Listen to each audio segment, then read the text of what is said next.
ప్రతి ఒక్క మనిషికి కావలసింది ఏమిటి అని అంటే జీవితంలో సుఖం, శాంతి. ఈ రెండూ లేకపోతే ఇంకా ఎంత ఐశ్వర్యం ఉన్నా ఉపయోగం లేదు.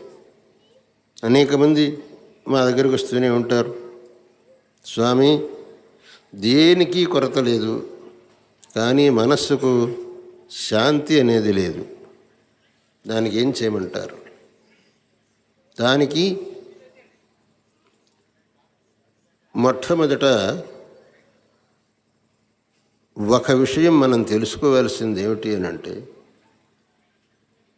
మనం ఈ జన్మలో అనుభవిస్తూ ఉండేటటువంటి సుఖం కానీ దుఃఖం కానీ క్రితం జన్మలో మనం చేసిన పుణ్యపాపములకు ఫలం.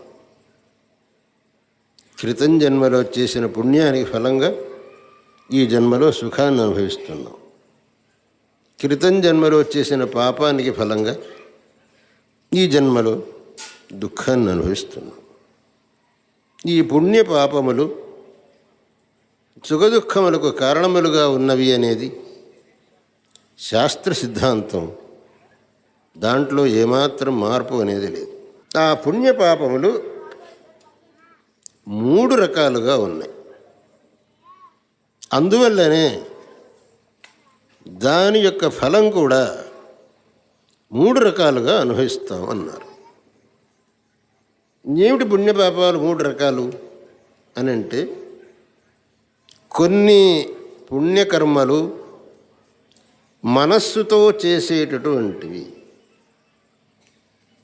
కొన్ని పుణ్యకర్మలు వాక్కుతో చేసేటటువంటివి, కొన్ని పుణ్యకర్మలు శరీరంతో చేసేటటువంటివి.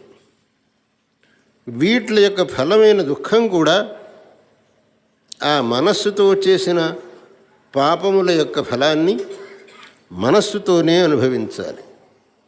వాక్కుతో చేసిన పాపముల ఫలాన్ని వాక్కుతోనే అనుభవించాలి.